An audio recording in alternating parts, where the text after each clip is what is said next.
Bwana Heche anasema Chadema ndio tumaini la Watanzania. Sasa sisi lazima tujibu mambo haya. Wanasema Watanzania wawape ridhaa ili wafanye maajabu. Sasa mimi nataka kuwakumbusha Mheshimiwa Makamu Mwenyekiti,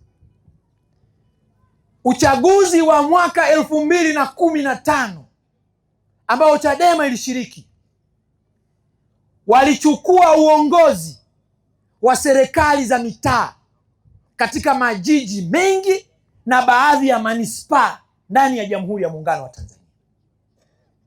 Na kwa katiba yetu hii, ibara ya 145 na 146 inaeleza kwamba serikali za mitaa zitaundwa na zitakuwa na kazi ya kupeleka maendeleo kwa wananchi.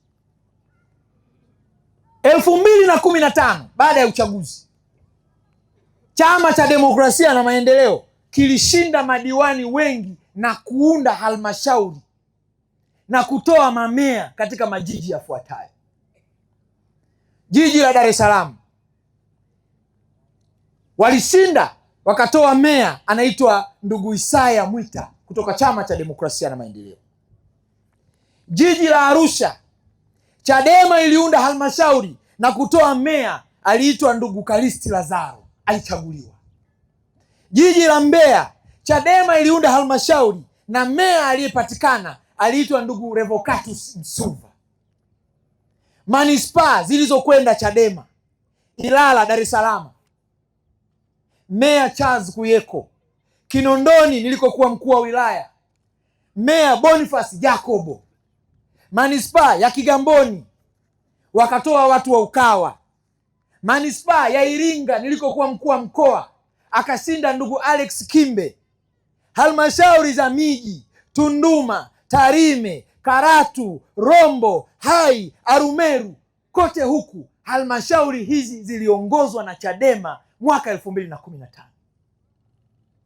Sasa nataka kuwauliza, maajabu gani waliyafanya waliposhika hizi halmashauri ili leo waje mbele ya wanasame na mbele ya Watanzania watuambie walipoongoza jiji la Dar es Salaam, walipoongoza jiji la Mbeya, walipoongoza jiji la Arusha, yapi walioyafanya maajabu ili leo Watanzania wawaamini kwamba wakipewa nchi wanaweza wakafanya maajabu. Katika kipindi hicho ndio majiji hayo hata kazi ya usafi ya kuzoa takataka iliwashinda.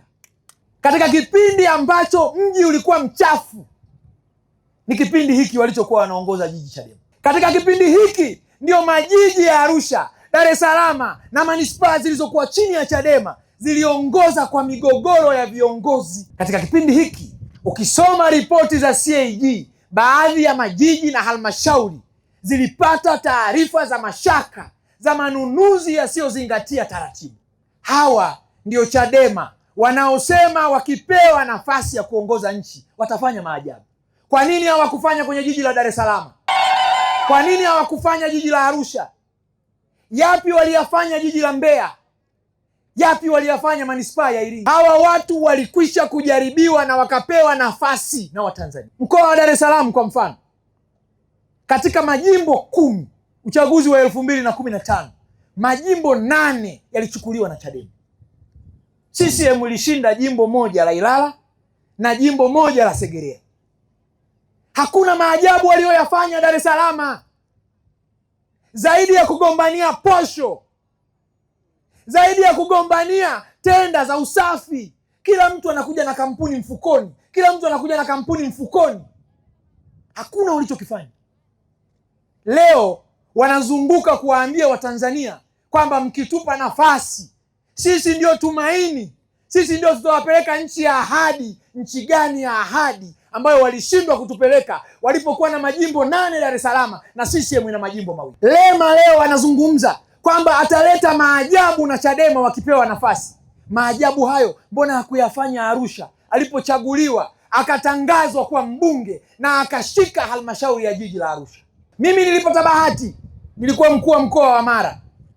ambako Heche alipewa nafasi ya ubunge wa miaka 5.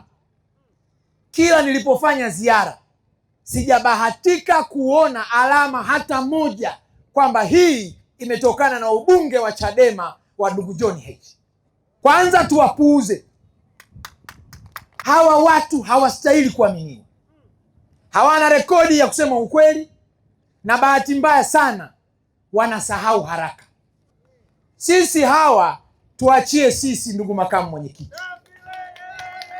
tuachie sisi, tunawaweza, tunawamudu. Wewe na mwenyekiti wetu endeleeni kufanya kazi za kuendelea kujenga chama chetu. Tutakwenda kila sehemu, wakitoa mguu tunabandika mguu, bampa tu bampa, watoto wa mjini wanasema, hoja kwa hoja. Hapo vipi? Same oye! Makamu mwenyekiti oye! Dr. Samia oye!